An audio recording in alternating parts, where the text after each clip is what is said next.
buenas tardes. Gracias a todos por su presencia en esta segunda sesión de el seminario Injusticia, Pobreza y Desigualdad, que han organizado con un gran entusiasmo el maestro Sergio Vallejos y el doctor José Luis Talancón, los dos queridos profesores de este centro desde hace muchos años. Les agradezco su entusiasmo y su propuesta, porque han sido temas que, como vimos el martes pasado, despertaron mucha inquietud y polémica, ¿no? Entonces, pues qué bueno seguir reflexionando sobre estos temas. Y bueno, me voy a permitir presentar a nuestros ponentes de hoy. Primero a la doctora Paulette Dieterlen, a la que le agradecemos mucho su presencia aquí, nos honra que haya venido al CEPE a darnos una conferencia. Bueno, ella es doctora en filosofía por la UNAM, es investigadora del Instituto de Investigaciones Filosóficas de nuestra misma universidad, es miembro del Sistema Nacional de Investigadores nivel 3, su línea de investigación es el estudio de las diferentes teorías de la justicia distributiva y ha buscado aplicarlas a las políticas sociales. Entre sus libros más importantes figuran Ensayo sobre justicia distributiva, La pobreza, un estudio filosófico, libro que ha sido traducido al inglés. En mayo de 2015 salió a la venta su último libro, Justicia Distributiva y Salud, que publicaron la UNAM y el CEPE, el Fondo de Cultura Económica. Me hubiera encantado que el CEPE, sí. Estamos ahorita igual a mí también. Sí, ¿verdad? Ya quién sabe qué pase, pero bueno. Fue consejera de la Comisión Nacional de los Derechos Humanos y de la Comisión Nacional de Bioética. Es miembro fundador del Programa Universitario sobre Estudios del Desarrollo y también del Programa de Investigación en Ética y Bioética. Ha sido jefa de posgrado en la Facultad de Filosofía y Letras de la UNAM, directora del Instituto de Investigaciones Filosóficas y directora de la Dirección de Asuntos del Personal Académico de nuestra máxima casa de estudios. En 2013 obtuvo el Premio Universidad Nacional en Investigación en Humanidades. Entonces, bueno, nos da muchísimo gusto recibirla, doctora. Bienvenida al CEPE. Muchas gracias. ¿Empiezo? Empieza. Ah, ¿empiezo yo? Sí, empieza. Pues tú vas a hablar de la renta básica. Sí. ¿No? Okay. Pues bueno, muchísimas gracias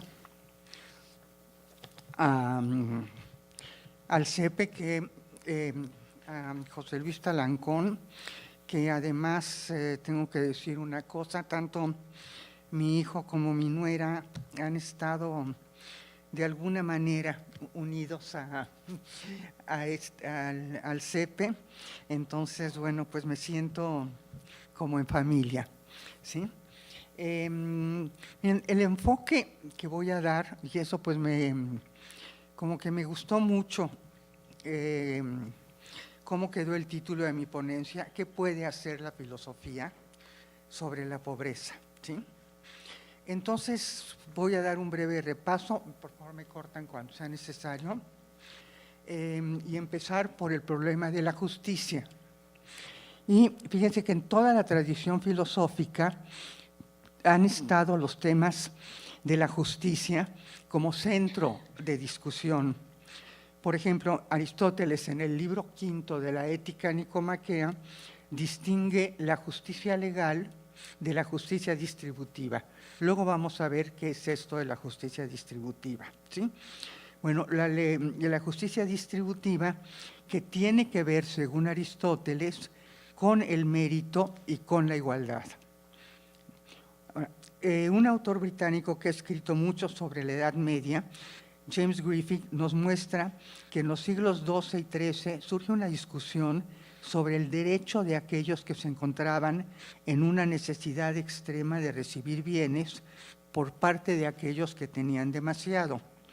Digamos, una de las cosas que preocupaba en la Edad Media, que según me decía un colega que ha estudiado mucho todavía las encíclicas, por ejemplo, lo que la Iglesia ha condenado es el peculado, ¿no? Quizá no con mucha determinación. Pero según Griffin, esto explica la justificación de la propiedad privada que sostenía la Iglesia medieval. Y la tesis, fíjese que es muy interesante. A mí me parece un poco terrible, pero es interesante. La tesis que subyace al derecho de los necesitados es que Dios nos ha dado obviamente los bienes de la tierra para que los disfrutemos en común. Sin embargo, los bienes mancomunados solo podrán reproducirse y desarrollarse si se les asigna a individuos particulares. Y por ello se instaura el derecho a la propiedad. En este caso, los propietarios solo eran custodios. Por ello, era necesario que compartieran el usufructo de sus bienes con aquellos que tenían necesidades básicas insatisfechas. Luego surge también la figura de John Locke, que nos proporciona un criterio para saber cuándo podemos disponer legítima y justamente de nuestras propiedades. Esto es muy interesante porque la tesis de Locke es que, digamos, claro, es una Inglaterra todavía rural, ¿no? Y bueno, él acuña la famosa expresión de la tierra es que lo trabaje. Le está dando en la torre, obviamente, a todo el sistema feudal, ¿sí? Y entonces ahí empieza justamente esta relación con que los hombres tienen derecho a la propiedad siempre y cuando la trabajen. Y Locke tiene un principio que es muy interesante, ¿sí? Y no dejen a las demás personas en una situación peor de la que estaban antes. Por ejemplo, yo me puedo apropiar de un río, de un pozo, si yo trabajé para construirlo, pero si hago que esa agua se le quite a los demás, la propiedad ya no es legítima. Luego, otro autor que es muy importante es David Hume. David Hume lo que va a plantear es que si la necesidad de la justicia distributiva está íntimamente conectado con el problema de la escasez. ¿Sí? Si no hay escasez, no hay por qué recurrir a un principio de justicia distributiva, ¿sí? Si la escasez es pavorosa, tampoco podemos llegar a sostener un principio distributivo, porque ahí sería un poco, bueno, no he visto la última película porque me tengo que poner al tanto por los alumnos, ¿no? Pero sería el caso de Mad Max, ¿no? Es decir, el petróleo es un bien absoluta y totalmente escaso, entonces es la fuerza bruta, ¿no?, la que nos lleva. Por eso la escasez debe ser una escasez moderada, ¿sí? Bueno, lo vimos hace poco con la gasolina, ¿no? Es decir, que hubo hasta cosas violentas, ¿sí? Ahora, ¿qué va a pasar? Bueno, otro que tiene obviamente un principio muy interesante va a ser Marx, ¿sí? Y Marx propone un criterio de distribución. Ahora, el problema con el criterio de distribución es que Marx pensó que bajo otras condiciones de propiedad, los medios de producción generarían un estudio de la abundancia, ¿sí? Y creyó que entonces, si había abundancia, podíamos recibir alguien según sus necesidades y dar según sus capacidades. Pero repito, aquí lo que estamos tratando es una justicia distributiva que está tomando de fondo la escasez, ¿no? Como decíamos, si no hay escasez y todos podemos adquirir el bien, pues no es necesario que tengamos hechos esos principios. Ahora, ayer, bueno, ya esto va, digamos, más o menos estas son las teorías, por ejemplo, que como les digo, ¿no?, siempre han preocupado. Por ejemplo, en el siglo XIX, esto es bien interesante, empiezan en Inglaterra a surgir como grupos de personas que ayudaban a los pobres. Son grupos particulares, fuera del Estado, y además tenían una cosa muy especial, tenían un sistema meritocrático brutal. Entonces había pobres que no merecían tener nada porque, digamos, se emborrachaban, ¿sí? Pero había, por ejemplo, señoras que las dejaba el marido, se quedaban con 5 niños, entonces esos sí merecían la ayuda, ¿no? Pero los que apostaban, se emborrachaban, o en fin, lo que ustedes quieran, esos eran pobres que no necesitaban, que no tenían por qué estas sociedades darles ningún apoyo. Ahora, lo mencionaron ayer, uno de los libros que va a ser, bueno, el libro, perdón, que va a marcar un impacto en el siglo pasado, pero va a ser un impacto de tal momento que un día estaba yo leyendo una, no reseña, ¿no?, pero decían que había 3 libros filosóficos así indispensables, que eran La República de Platón, El Leviatán de Hobbes y La Teoría de la Justicia de John Rawls. Este libro se publica en 71, él es un profesor de Harvard y él va a formular 2 principios de justicia. La Teoría de la Justicia de Rawls es un libro difícil, es un libro, bueno, es un ladrillazo, ¿no?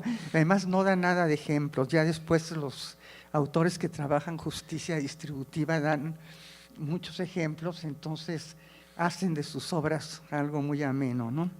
Ahora, según Rawls, fíjense, toda sociedad que sea una sociedad bien ordenada, si nosotros pensamos en cuáles son los principios de justicia ideales, llegaríamos a la conclusión esta.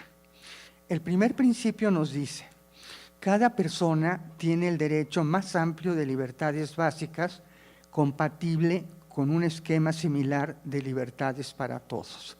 Es decir, el primer principio de la justicia de Rawls es lo que sostuvieron todos los liberales del siglo XIX, todos los liberales del siglo XX y muchos de los liberales del siglo XXI.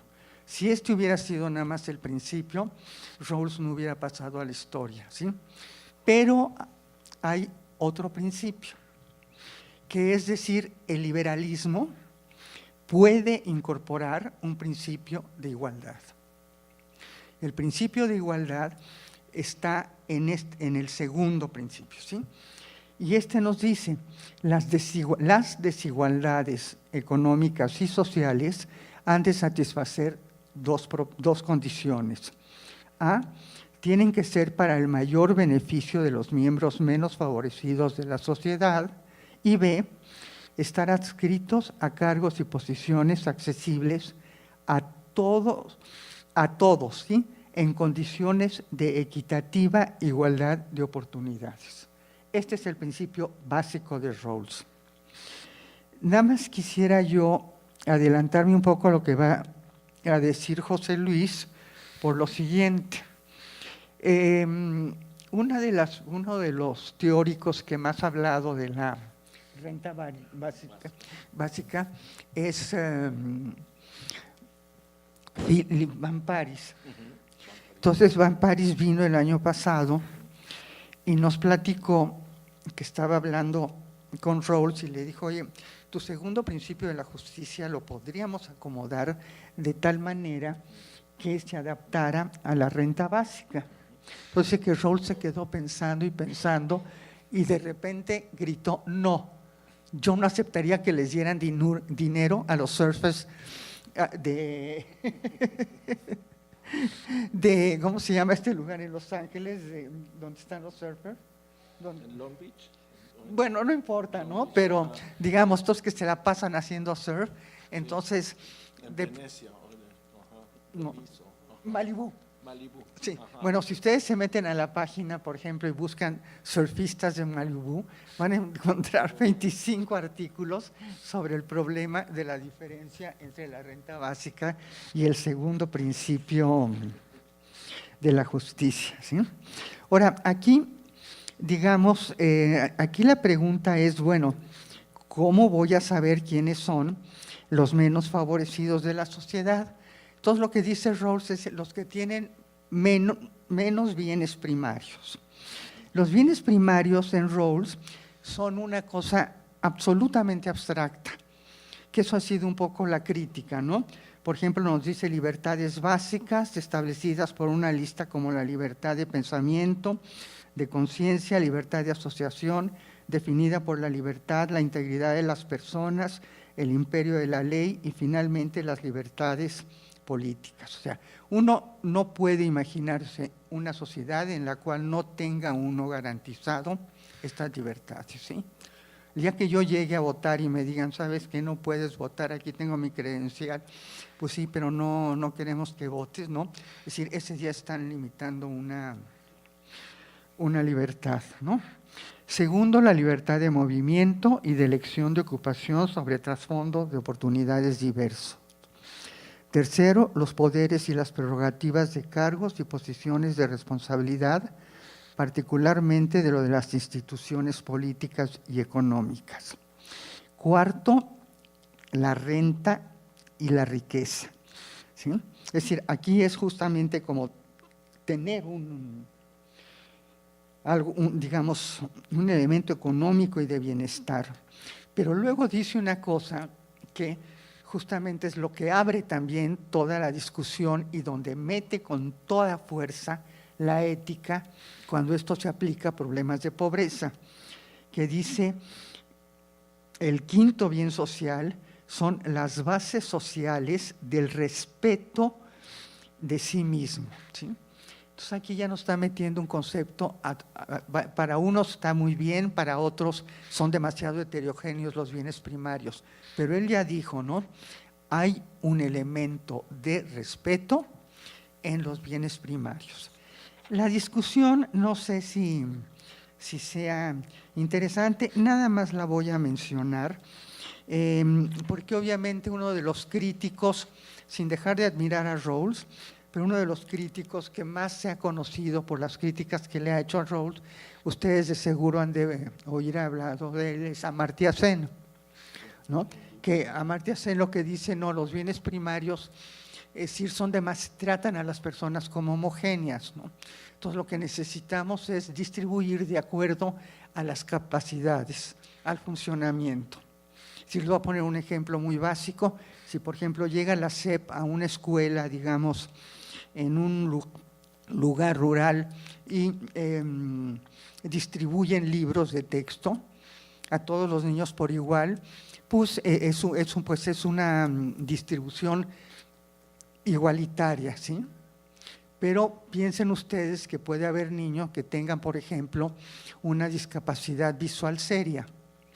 En ese momento, para que fuera realmente ya no igualitaria, sino equitativa, tendríamos que dar los libros de texto más los lentes, ¿sí? Con eso ya verdaderamente alcanzamos la igualdad. Y hay otros autores que les parece que ni Sen ni Rawls le hicieron mucho caso al problema de la responsabilidad, ¿sí? Esto, por ejemplo, en bioética ha generado muchos problemas y muchos de los que adaptan este tipo de temas a la bioética, pues se han dado cuenta de los problemas que implica, ¿no? Si están todos de acuerdo en que debe de haber una base común, pero después ya las personas saben cómo actúan, ¿sí? Es decir, no es, por ejemplo, le damos un riñón a una persona que tiene un problema de alcoholismo o le damos un riñón a una persona que es nada más una cuestión de algo no le funcionó, ¿sí? Entonces, una persona sí fue, digamos, es lo que se llama en teorías de la justicia la mala suerte bruta, y la otra es la mala suerte opcional, ¿sí? Yo decido si fumo o no fumo, ¿no? En fin, este es uno de los problemas muy serios donde empezamos a ver cómo caen todos los temas de la ética, ¿sí?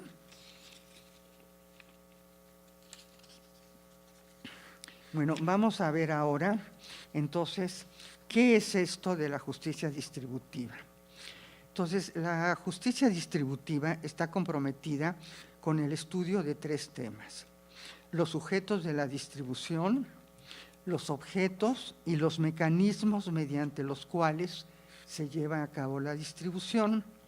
Vamos a ver cómo se relacionan estos temas con el problema de la pobreza. Entonces, primero hablamos de los sujetos de la distribución. Esto es importantísimo. Digo, perdonen que diga que es tan importantísimo, pero es que sí lo son, ¿no? De veras, es lo que estábamos comentando, es decir, aquí está la ética, ¿sí? Es decir, Primero es la manera de concebir e identificar a las personas que son susceptibles de recibir algún bien, servicio o carga. Por ejemplo, si consideramos que los individuos de escasos recursos son seres pasivos, incapaces de decidir, pues vamos a poner en marcha, que eso fue brutal en distintas administraciones, ¿no? Políticas paternalistas, ¿sí? Ahora, dichas políticas consisten en percibir a los sujetos de la distribución, es decir, a las personas, como si fueran menores de edad, que ignoran lo que quieren y lo que necesitan, y que por lo tanto es indispensable decidir por ellos, ¿sí? Otra manera de verlos es como maximizadores de utilidad. En este caso, las personas que viven en un estado de pobreza son considerados como poseedoras de una cierta unidad de utilidad, y el combate a la pobreza intentaría ayudar a las personas para que incrementen esta noción de utilidad.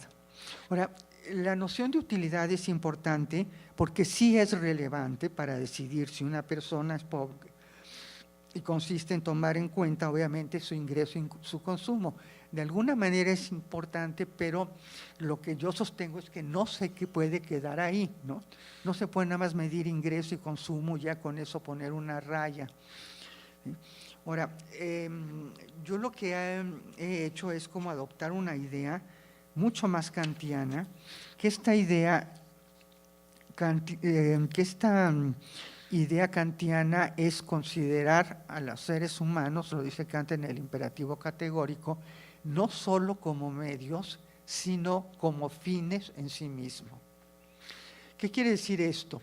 No es nada más que no es nada más, digo, todos nos tratamos a todos como medios, ¿sí? En un sentido, vaya, si uno va a un restaurante, el señor que sirve, o ¿no? Es un medio para comer, ¿no? Pero otra cosa es tratarlo de una manera que no sea un fin en sí mismo, ¿sí?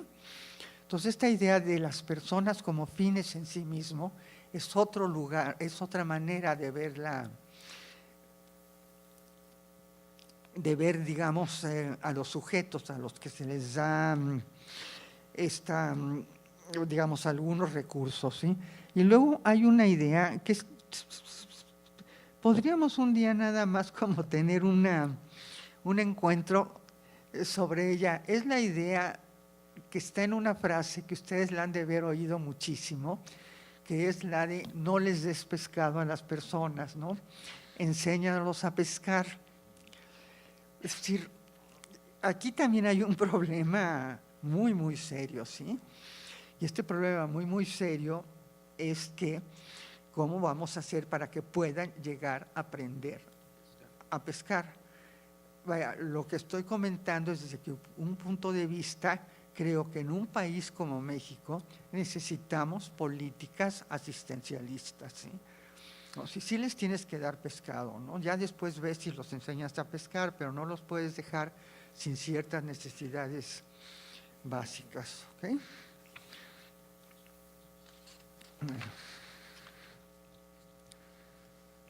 Luego hay otro punto también cuando estamos hablando de los sujetos de la distribución. Esto es muy sencillo, hay tres posiciones, por lo menos que yo he visto. Una posición es obviamente, y que yo sostengo, que tiene que ser el mayor, digamos, productor de cuestiones asistenciales, es el Estado. ¿Sí? Definitivamente, y en muchas cosas está en la Constitución. Por ejemplo, el Estado tiene la obligación de dar educación, el Estado tiene la obligación de dar salud. Claro, no se dice si una aspirina o una diálisis, ¿no? Pero en fin, la responsabilidad es en el Estado, ¿sí? Ahora, otros que dicen que eso es muy interesante, sobre todo por el lenguaje que se utiliza ahorita, es que el Estado no tiene nada que hacer. Y esa es la gran tesis del neoliberalismo, ¿sí? Es decir, el Estado solo nos tiene que dar todo aquello que necesitamos para cumplir nuestros derechos políticos y civiles. El Estado tiene que garantizar que podamos salir a la calle y no nos den un balazo para quitarnos un celular, ¿sí? Y también, claro, el Estado tiene que ver, por ejemplo, con problemas de cortes, abogados, todo este mundo, ¿no? Y además también, por ejemplo, tiene que ver como árbitro cuando hay una compraventa, ¿no? Si nos ven la cara cuando compramos algo, el Estado tiene que intervenir, ¿sí? Pero no tiene por qué dar un solo centavo a educación, ni un solo centavo en la salud. ¿Por qué? Bueno, porque los individuos pueden en un momento dado agenciárselos y, por ejemplo, pueden adquirir un bono para la salud y un bono para la educación. Entonces, no les dé, pero eso se los tienen que dar las empresas privadas, no el Estado. Así pueden elegir a dónde van a estudiar o a dónde quieren curarse, ¿sí? Y el tercer punto de vista, pues es como más o menos existe en prácticamente todos los países, creo que menos en Canadá, por lo menos en la salud, es que es mixto, ¿sí? Existe la educación pública, la privada, y existe la medicina pública y la privada, ¿no? Que es más o menos lo que existe en casi todos los países que tienen una especie de formación, digamos, sobre todo que viene del occidente, ¿no? Ahora vamos a ver también que otro de los grandes temas es los objetos de la distribución, ¿sí? Aquí, digamos, vamos a tener muchísimos, digamos, bienes. Creo que de los más importantes son justamente la educación y la salud, pero digamos también a veces pues el dinero, ¿sí? Ahora, aquí, fíjense que a mí me gusta mucho este artículo de la declaración, el artículo 25 de la Declaración Universal de los Derechos Humanos, que dice: toda persona tiene derecho a nivel de vida adecuado que le asegure, así como su familia, la salud, el bienestar, en especial la alimentación, el vestido, la vivienda, la asistencia médica, los servicios sociales necesarios. Tiene asimismo derecho a los seguros en caso de desempleo, enfermedad, invalidez, viudez, vejez u otros casos de pérdida de sus medios de subsistencia por circunstancias, fíjense, independientes de su voluntad. O sea, aquí la pregunta es, ¿siempre independientes de su voluntad?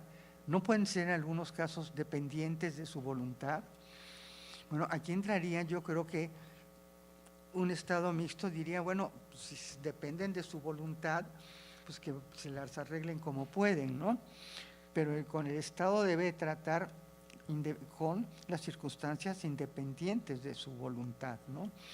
Pero esto es uno de los grandes temas, ¿sí? El último son los criterios de distribución que, digamos, los voy a decir para que vean las discusiones, ¿no? Fíjense que los criterios tienen que ser objetivos, ¿sí? Públicos. Por público entendemos lo contrario de privado, transparentes y eficientes, que yo creo que uno de los grandes problemas que ha tenido en México es que no cumplen con ninguno de los requisitos, ¿sí? Nunca sabemos qué pasa. Esto les pongo como el gran ejemplo, la cruzada contra el hambre, ¿no? ¿Qué pasó? ¿No? ¿De veras qué pasó con ese dinero? Si alguien sabe, ¿no? Bueno, transparentes distan mucho de serlo. Ahora, ya que se cumplen estas condiciones, vamos a ver a qué nos referimos con distribuir de esta manera. Y ahí también vamos a ver otro tipo de mecanismos, ¿sí? Estos son como los principios, pero los mecanismos pueden ser, por ejemplo, el mercado. Todo es por compraventa, ¿sí? El mercado tiene los apologistas del mercado tienen la idea de que es absolutamente voluntario. El ejemplo que se me viene a la cabeza siempre que hablo de esto es la diferencia entre pagar impuestos y el Teletón. Sí, ¿por qué es mejor el Teletón? Estoy haciendo una apología del mercado, no lo pienso, ¿eh? Bueno, porque es voluntario, ¿sí? Los impuestos otra vez no sabemos qué les pasa, no sabemos a dónde van, no además yo no sé por qué no han logrado quitar este concepto coercitivo que tienen los impuestos, ¿no? Cuando debería de ser de la ciudadanía, ¿sí? Si vivimos en una sociedad, pues vamos a pagar impuestos, ¿no? Si viéramos los principios que veía yo antes, pues no pasaría, estaríamos de acuerdo en pagar impuestos, ¿no? Pero es mucho mejor estos mecanismos que son voluntarios. Bueno, tenemos desde el mercado hasta lo que yo apoyaría, las necesidades básicas no satisfechas, ¿sí?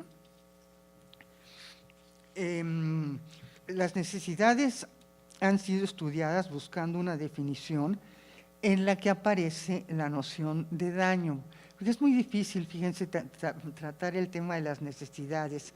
Piénsenlo tantito y verán que es, no sé, por ejemplo, esto que a veces pensamos, ¿no? Que vemos una casita, pero tiene, por ejemplo, una televisión. Bueno, pues hay necesidad de esparcimiento, ¿no? Lástima que los contenidos sean así, pero ¿cómo paramos lo que es una necesidad?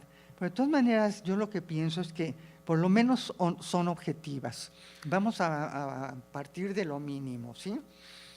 Por ejemplo, falta de calorías y proteínas que necesita una persona, que pueden ser totalmente identificables. Y hay otros autores que prefieren hacer una lista de cuáles son las necesidades básicas. Una autora que ha trabajado mucho con Zen y con Marta y con esta idea de capacidades que les comentaba yo, Marta Nussbaum, ella prefiere poner una lista. Pero claro, si vemos la lista, podemos, por ejemplo, decir, hijo, no estoy de acuerdo en otras cosas más. No. Por ejemplo, ella va a poner como necesidad básica nuestra relación con seres no humanos. ¿Sí? Creo que eso es bien cultural, ¿sí? Es decir, los perros en cierto sentido, por ejemplo, rural, pues sirven para ahuyentar a los coyotes de que no se comen a las gallinas, ¿no? Sí. En mi caso, mi perro duerme conmigo, ¿me entienden? Es muy cultural, ¿sí? Y ella lo pone así como una cosa absolutamente esencial. Sí, bueno, voy a pasar ahora rapidísimo al tema de justicia distributiva y pobreza. Ya hablé de justicia e injusticia, pero ahora voy a tratar de pobreza. ¿Qué ha pasado con la pobreza en los medios, sobre todo académicos? Que en realidad los que se han ocupado de esto han sido los economistas. Los economistas trabajan mucho identificando las nociones, ¿qué se considera un estado de pobreza? ¿Qué es lo que hace, por ejemplo, Coneval? Y lleva mucho tiempo haciéndolo, ¿no? Sí, es decir, antes trabajaban mucho con la canasta básica, luego hay internacionalmente líneas de pobreza, menos de $2 diarios, en fin. Los sociólogos también, los politólogos, los antropólogos han proporcionado datos sumamente valiosos para poder comprender este fenómeno, que realmente constituye una vergüenza para los países en los que hay esta desigualdad tan grande, ¿no? Ahora, vamos a ver justamente que hay temas de la tradición filosófica y vamos a ver el problema. Yo creo que a la ética y a la filosofía política les ha dado más por hablar, por ejemplo, de la corrección de un acto, la bondad, la virtud, acciones morales, problemas relacionados con el poder, la sociedad civil en abstracto. ¿Y por qué? Bueno, quizá de entrada se vea que el problema de la pobreza es muy difícil porque exige un conocimiento de una serie de datos, fórmulas, estadísticas, índices, que el filósofo, digo, o los estudiosos de filosofía, ignoran, ¿sí? Y que no se encuentran en su campo de estudio, ¿sí? Vaya, a veces platicando con economistas, dices, bueno, pero pues tú tienes que conocer el índice de Gini, ¿no? Digo, ahorita ya sé qué es el índice de Gini, ¿no? Pero, digamos, hay como las antenas, ¿no? De ver cuáles son los conceptos que están tratando, ¿no? Ahora, no podemos dejar de considerar que hay la existencia de personas en un estado de pobreza. Ahí hay un asunto que compete a la ética y a la filosofía política y que están relacionados con temas como bondad, maldad o principalmente justicia, injusticia de ciertas acciones y de las instituciones. También debemos pensar que el problema se puede abordar, como lo vimos, desde la teoría, desde la filosofía política. Ya voy a terminar, ya se los voy a decir, muy rápido, porque hay un filósofo que ahorita empezó a tener mucho éxito, que se preguntó cosas acerca de cómo es posible que permitamos o que no hagamos un análisis de lo que constituye ahorita la pobreza, ¿sí? Él se pregunta cómo es posible que persista la pobreza extrema de la mitad de la humanidad a pesar del enorme progreso económico y tecnológico y a pesar que supuestamente tenemos normas de valores morales ilustrados, ¿sí? Y también se pregunta por qué nosotros, ciudadanos de ciertos estados, no hallamos moralmente preocupante como mínimo que un mundo enormemente dominado por nosotros y nuestros valores proporcione unas posiciones de partida y unas oportunidades tan deficientes y tan inferiores a cada persona. Entonces, ya nada más desde el punto de la ética, lo que va a suceder es que si no tomamos en serio a personas, comunidades que no tienen satisfechas sus necesidades básicas, estamos incurriendo en una falta moral que ya vio Kant desde el siglo XIX, ¿sí? Estamos tratando a las personas como si no tuvieran alternativas, ¿sí? Y allí tendríamos que enlazarnos con el primer principio de Rawls, ¿sí? Es decir, el que nos habla de las libertades. ¿Cómo vamos a entender libertades? Las libertades las vamos a entender como una gama de alternativas posibles, ¿sí? Si no tenemos una gama de alternativas posibles, es que no tenemos libertad, ¿sí? Si yo, por ejemplo, no sé, nací en una familia en cual mi tatarabuelo, mi bisabuelo, mi abuelo, mi padre fueron contadores, pues yo casi mi única posibilidad sería ser contadora, ¿no? Entonces, de eso hasta todas las elecciones que a ustedes se les ocurran, entre más opciones tengan las personas, pues fíjense lo que pasa con esto de las opciones. Por ejemplo, hay comunidades en que se tienen que pasar 7 horas solo para conseguir agua, entonces no pueden hacer nada más, ¿no? En fin, entonces esto de las oportunidades. Y luego hay otra cuestión que es muy importante, que es la autonomía, que es que ellos puedan decidir y tengan esta gran capacidad de decisión, que es otra idea muy ligada a Kant, ¿sí? Las personas tenemos que ser autónomas y si no tenemos justamente este tipo de alternativas, no somos autónomas, ¿no? Si o vas por agua o vas por agua, ¿no? Entonces ahí no se puede ejercer la economía. Y aquí entran cosas como les decía, dignidad, respeto, autonomía, que es como vemos a las personas que están en estado de pobreza y que las tenemos que tratar de esa manera. Y luego la filosofía política, por otro lado, lo que nos dice es que es cuando existe una gran pobreza, en lugar no podemos hablar de democracia, ¿sí? Porque estamos hablando de muchas personas que son absolutamente vulnerables. Vaya, no quiero ponerme así muy drástica, decir ni siquiera pueden alcanzar, ¿no?, la casilla, pero que son fácilmente manipulables, ¿no? Entonces, ahí es donde la filosofía política debería de permitirnos y decir, bueno, no solo está el problema, digamos, a nivel de necesidades básicas satisfechas, estamos a nivel de personas que realmente no pueden formar parte de un sistema llamado democrático, ¿no?, que muchas veces ni siquiera saben quiénes son los candidatos, que tienen, me gustaría acabar con esta idea que se estudia mucho en teorías de la justicia distributiva, que tengan una agencia activa, ¿sí? Es decir, que sean agentes activos, y los agentes activos, bueno, tienen que tener esta dignidad, esta autonomía, ser susceptibles, como decía Rawls, de respeto, y estos son conceptos justamente de ética, y esta agencia que es un concepto que atañe directamente a la filosofía política. Y aquí acabo. Muchas gracias.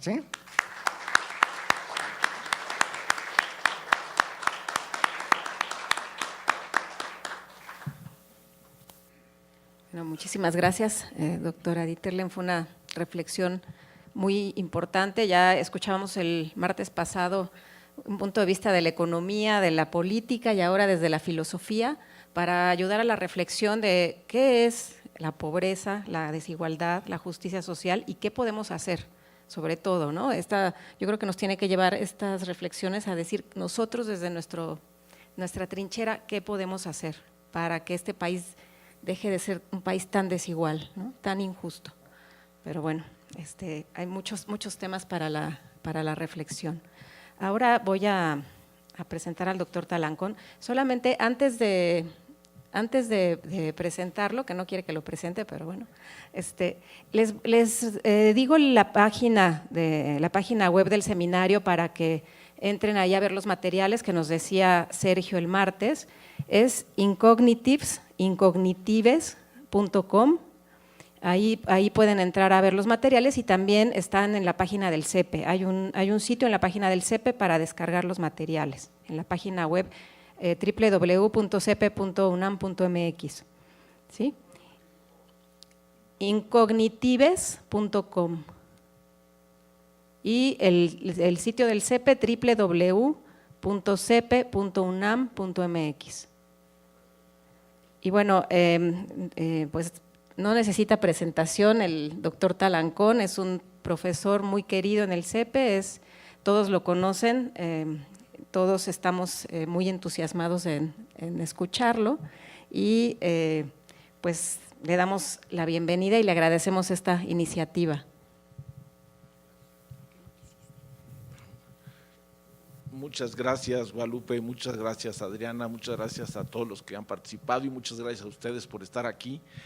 Y pues muchas gracias a Paulette, porque realmente sí, su contribución es importantísima para adentrarnos en la complejidad de la naturaleza humana y en la historia de lo que el pensamiento filosófico ha planteado respecto a lo que es este asunto de que todavía en el siglo XXI estemos ante un mundo con tremendos lastres, como si no hubieran pasado esos 500 años de modernidad que se erigió con la promesa de que se podían fácilmente, digamos, eliminar con esa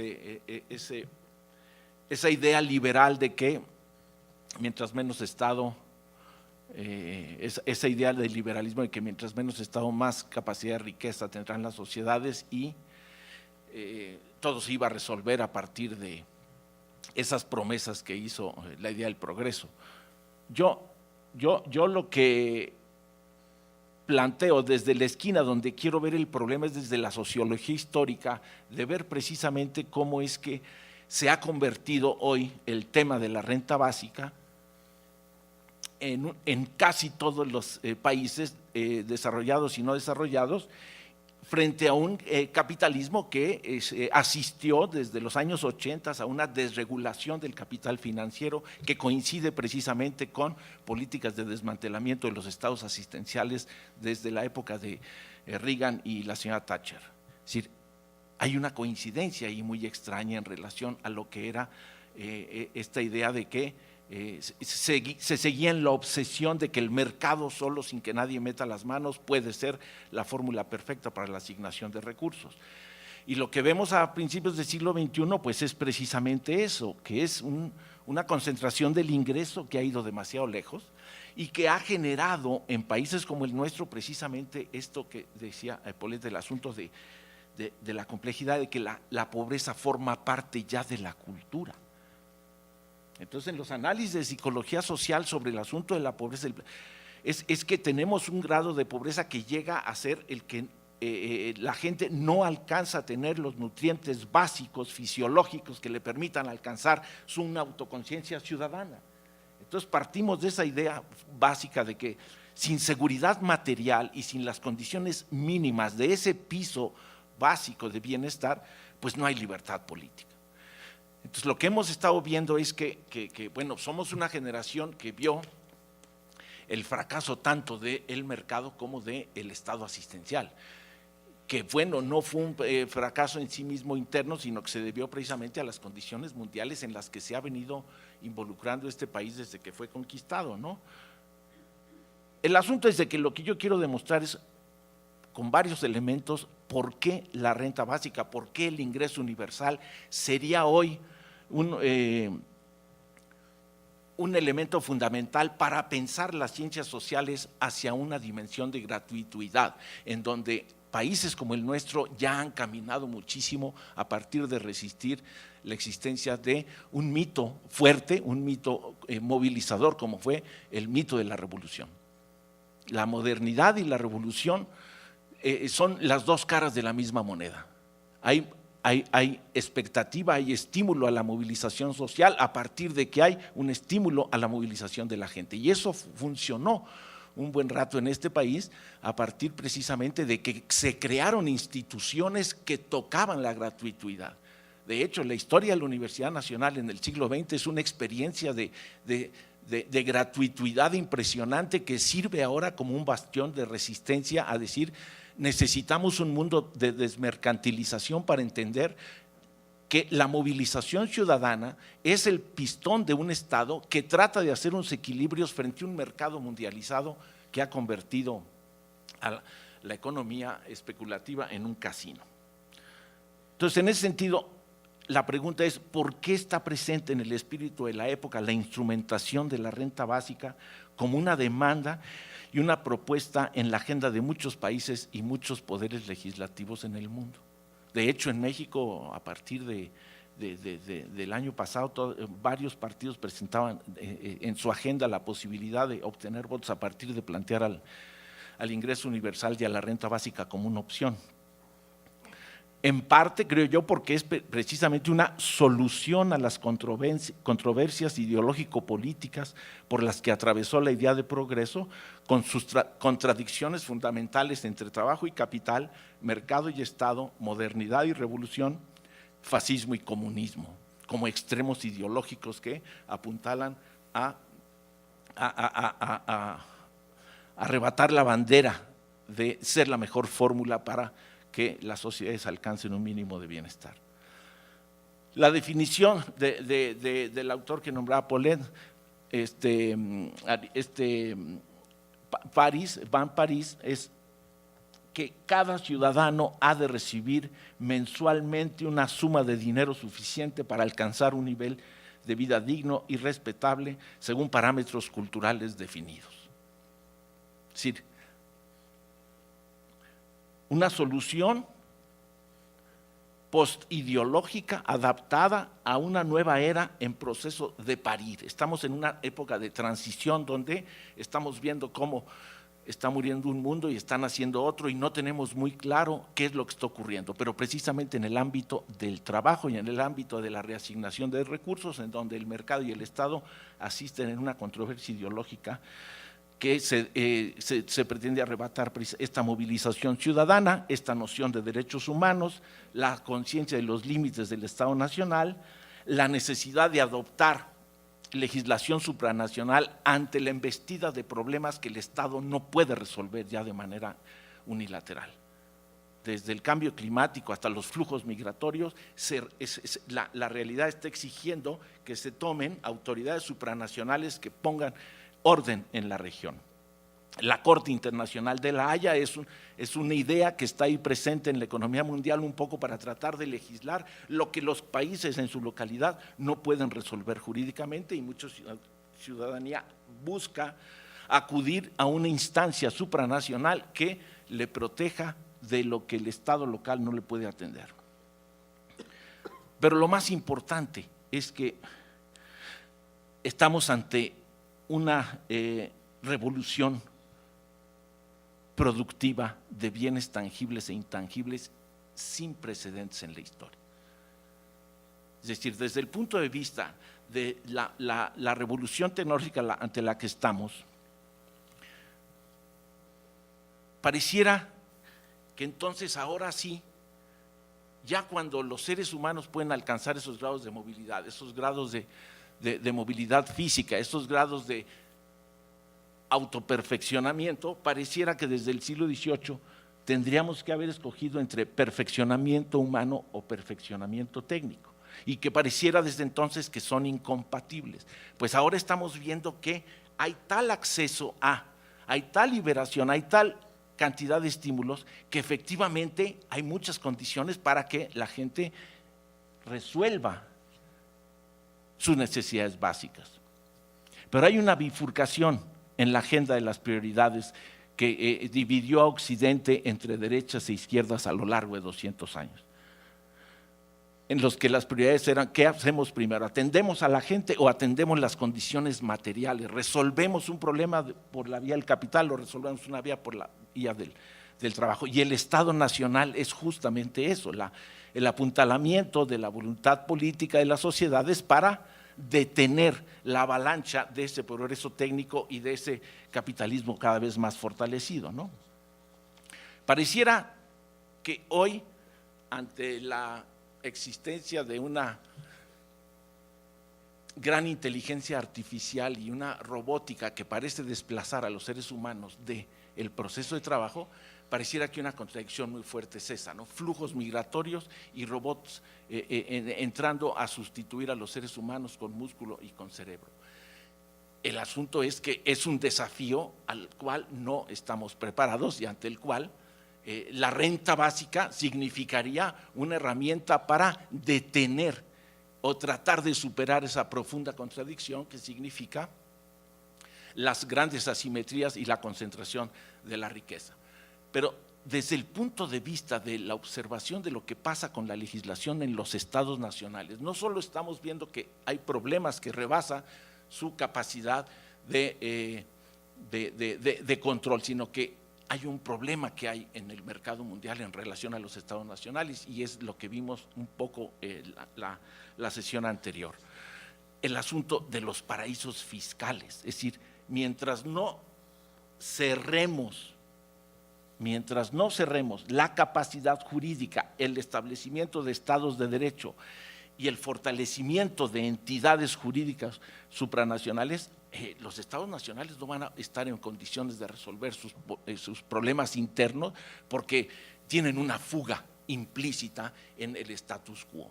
Es decir, el mercado mundial se convierte en un mecanismo de fuga implícita en el reconocimiento de que Suiza, Mónaco, Islas Caimán, es decir, el escándalo de los Panama Papers, en donde hay 14,000 dueños y más de 140 dirigentes políticos en el mundo saboteando sus propias economías, porque hay un mercado mundial que perfectamente permite ocultar esas fugas de capitales.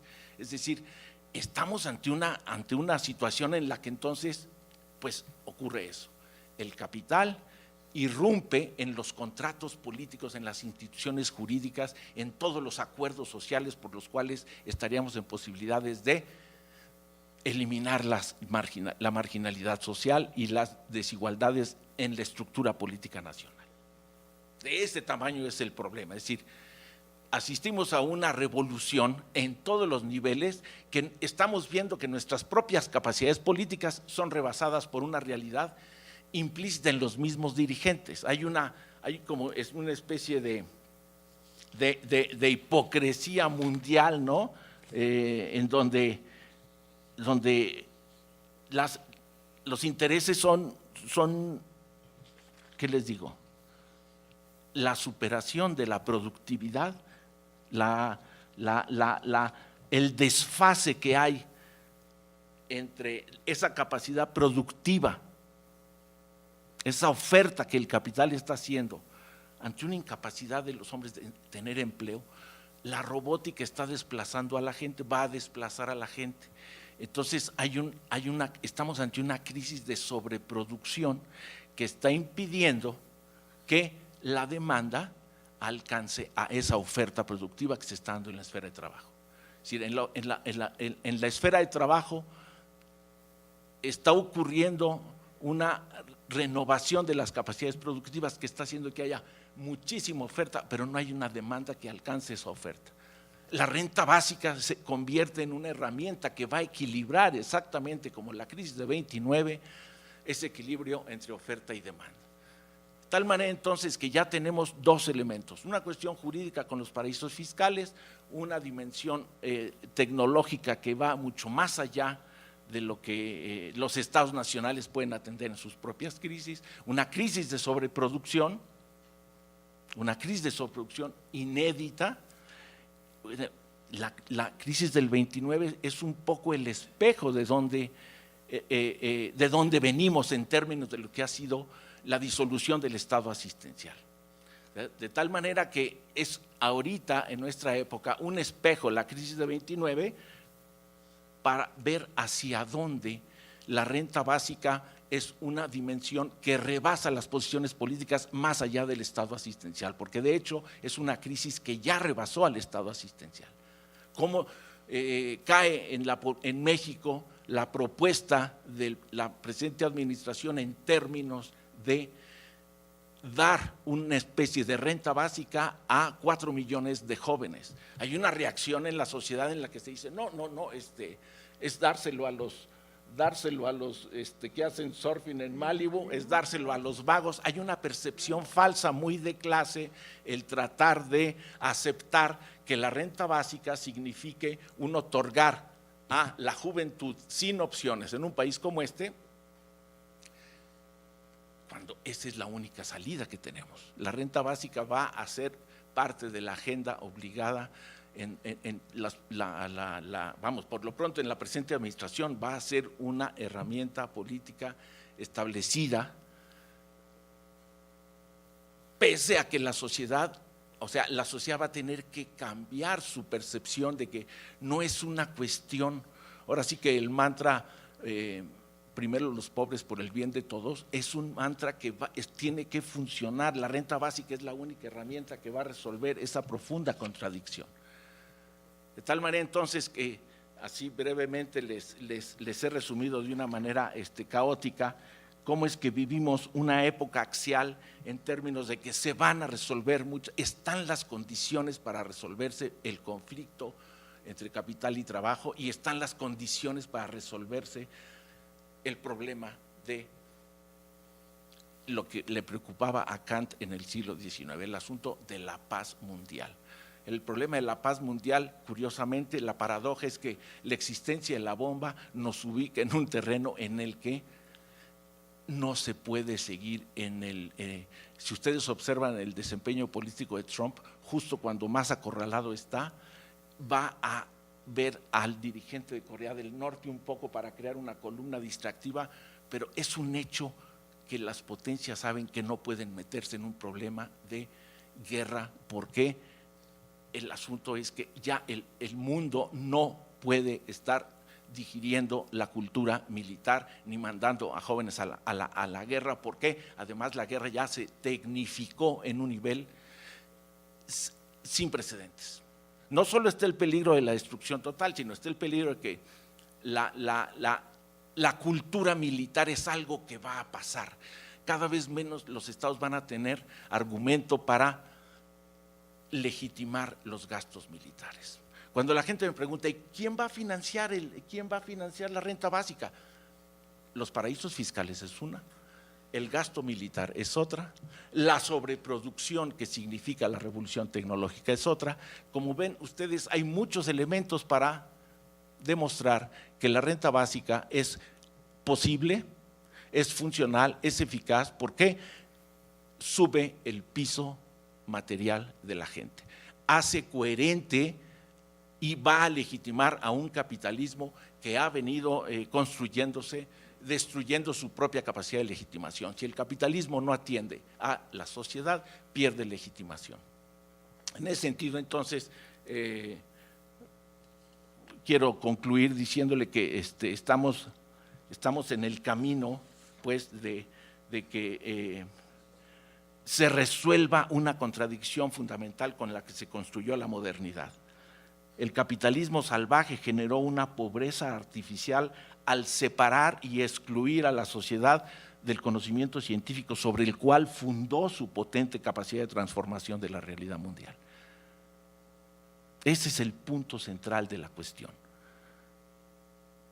Curiosamente, cuando autores clásicos del 19 apuntan de que el capitalismo está siempre generando su propia tumba, bueno, este es uno de los momentos en que la gran capacidad, porque va muy aprisa o porque va muy lento, pero se están generando las condiciones para alcanzar un nuevo nivel de igualdad social a partir de la capacidad misma implícita en el mercado mundial y local de resolver las condiciones de escasez y desigualdad con las que se ha venido viviendo hasta las últimas décadas. Esa sería un poco mi idea central para que abramos la discusión y aprovechemos que esté aquí nuestra queridísima doctora Polet y bueno, se abre la discusión. Yo ahí la dejaría y bueno, muchísimas gracias.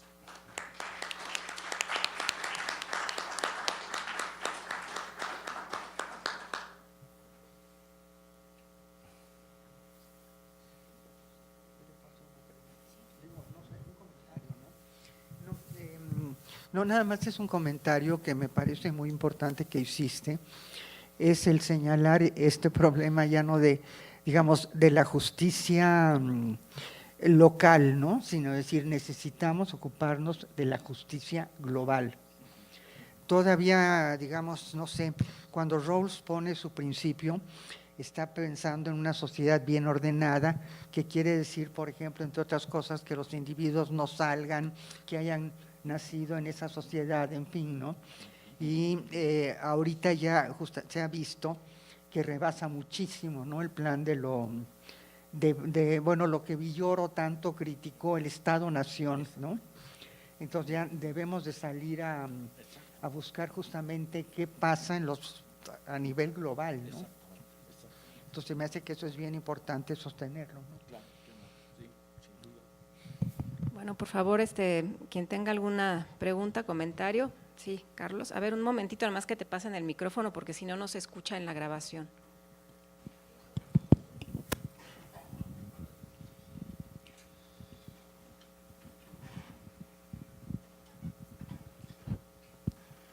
Gracias, doctora. Gracias, maestro Talancón. Una pregunta para ambos y quisiera ligarla con el riesgo de hacer un salto mortal. Se nos ha hecho creer, doctora, que en la política no hay ética, y es un dogma, es un mito de que la política es todo lo contrario a lo ético. Entonces, ¿cómo cubrir este déficit que no solo es real, sino cultural también, de los gobernantes y de los gobernados, en los niveles locales, nacionales y globales? Y si eso es así, entonces pasaría yo a hacer un planteamiento al doctor Talancón. Si es posible que haya ética en la política, y puesto que el Estado es el responsable de la distribución, en principio, como decíamos, y apelando al tema de la renta básica, si con esos elementos de ética el Estado nacional, ya me refiero un poco aquí a México, podría hacer una reforma fiscal a fondo que asegurara la renta básica, incorporando elementos prácticos de política pública a partir de un principio de filosofía política con la ética. Gracias. Bueno, yo lo que siento que ha sido un problema, por ejemplo, en las políticas del Estado, que creo que por eso insisto que hay una manera en concebir a las personas que están en estado de pobreza. Yo creo que lo que hemos venido manejando es como, pues no saben nada, ¿no? ¿Por quién van a votar? Bueno, aquí les traemos unos termos y unas cachuchas y una… Entonces, es decir, otra vez, no considerarlos como personas autónomas. Ahora, claro, para que ellos tengan autonomía, para que ellos tengan esta dignidad, pues es necesario obviamente la educación, ¿sí? Y ahí sí es directamente el Estado el que tendría que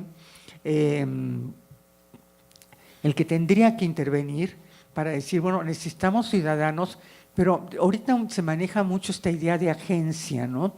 Ciudadanos que sean agencia, si tomamos en cuenta la idea de agencia activa, ¿no?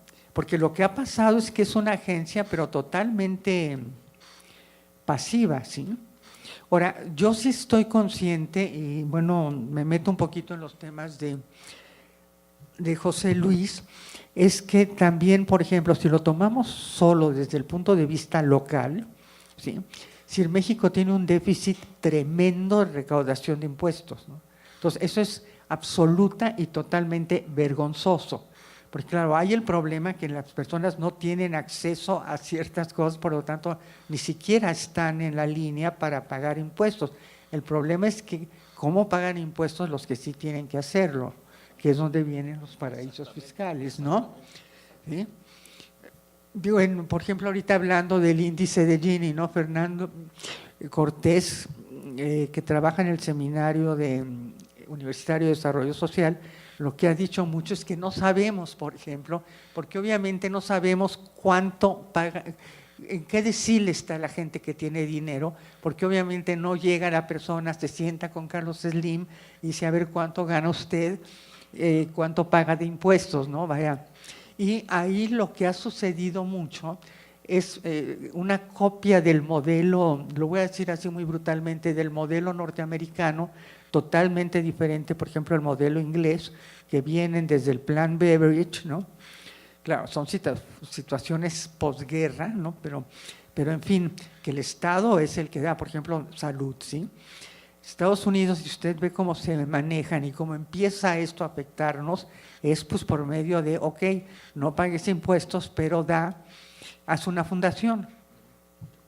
Entonces el país de las fundaciones, y todos tienen fundaciones, que digo, está muy bien, ¿no? Pero no debemos olvidar que eso quita impuestos a un Estado que debería distribuir, es lo que yo le podría decir, ¿no? Claro, y que tiene que ver precisamente con la transparencia y la eficiencia con la que se tendrían que manejar los recursos en las fundaciones, ¿no? Porque el asunto es que aquí estamos ante un problema de opacidad y de complicidad, porque son las élites las que están saqueando, pues, y la población, una población que ve que falla el mercado y falla el Estado es lo que ayudó a construir, pero el Estado se desmanteló en los 80s. Entonces, la anomia, es decir, la respuesta de la sociedad ante las fallas del mercado y ante un Estado que lo traiciona a partir de simplemente este 14% es una de las tasas fiscales más bajas en América Latina y en el mundo, pero además El asunto de que los estados nacionales, o sea, la idea de estado asistencial, bueno, hay un estudio que habla precisamente como el asunto del agua, por ejemplo. ¿Por qué la gente dejó de confiar en la pureza del agua que tienes en la llave de la cocina? ¿Por qué la gente empezó a comprar agua embotellada? Porque fue paralelo a una desconfianza de la ética del manejo del Estado, en que el agua que lleva a la llave de tu casa no tiene la pureza. Es decir, hay una desconfianza en el agua que lleva el Estado y en el Estado mismo. Y eso lleva a un rompimiento del tejido social, pero sobre todo de la interiorización de la ley. Y la interiorización de la ley, cuando el individuo no la acata, porque ve que la élite no la acata, pues tenemos fenómenos como el huachicoleo, que llega a un escándalo en el que verdaderamente aparecemos como una sociedad cavernaria, precaria, donde la gente no tiene el conocimiento de lo que significa el combustible que está robando y menos tiene la idea de que es una tubería que pertenece al Estado. Entonces tenemos problemas de que la pobreza tiene unos grados de legitimación en el país, en el que ahí sí estoy de acuerdo con lo que decía Pedro y Sergio el otro día, en el sentido de que el populismo entendido porque el pobre tiene derecho de hacer todo y violar toda la ley, pues es un populismo muy tóxico, muy peligroso, que lleva a la descomposición total del status quo, pues, ¿no? Entonces, en ese sentido, sí, en situaciones como esta, yo creo que foros como publicaciones como las de la doctora, es decir, contribuyen mucho a acelerar la transmisión de conocimiento, de valores éticos a una sociedad que no ha sido capaz de asimilarlos, de nutrirse con ellos, pues, ¿no? Entonces, la gravedad del problema es que, pues sí, resolver problemas sociales, dice, es como querer cambiar la llanta de un coche andando. O sea, el flujo del tiempo nos atrapa, la velocidad con la que está siendo explotada una sociedad hace difícil que la agencia y la movilización ciudadana participe, porque es una sociedad que se mueve en tasas de explotación muy altas, en una ciudad en la que es imposible dedicarle horas a la organización política para pensar juntos la tremenda realidad en la que estamos metidos, ¿no es cierto? Entonces eso hace que pues foros como este contribuyan un poco a reflexionar ante qué compleja realidad estamos y ante qué mundo que afortunadamente creemos puede cambiar hacia mejor, tomando conciencia de nuestros problemas en esa magnitud, ¿no? Si alguien más quisiera. Sí, ante todo, agradecer a los doctores por las presentaciones y a las autoridades del CEPE por esta actividad. Quisiera hacer un comentario que sirviera de pregunta también o punto de comentario para los panelistas. La pobreza es un problema moral para la humanidad y para los estados-nación también. Me gustó mucho su análisis, doctora, en este aspecto en sentido general. Y también creo que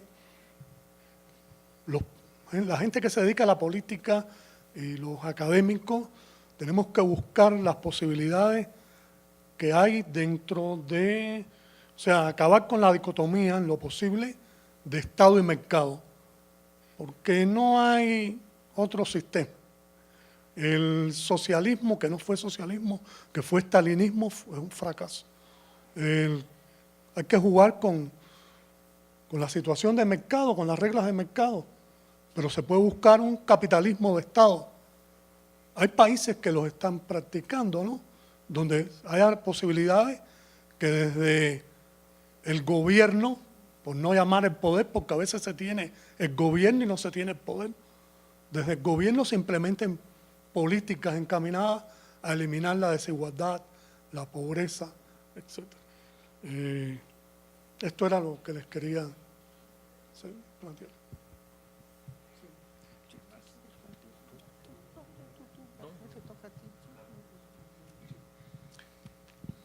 No, pues ese comentario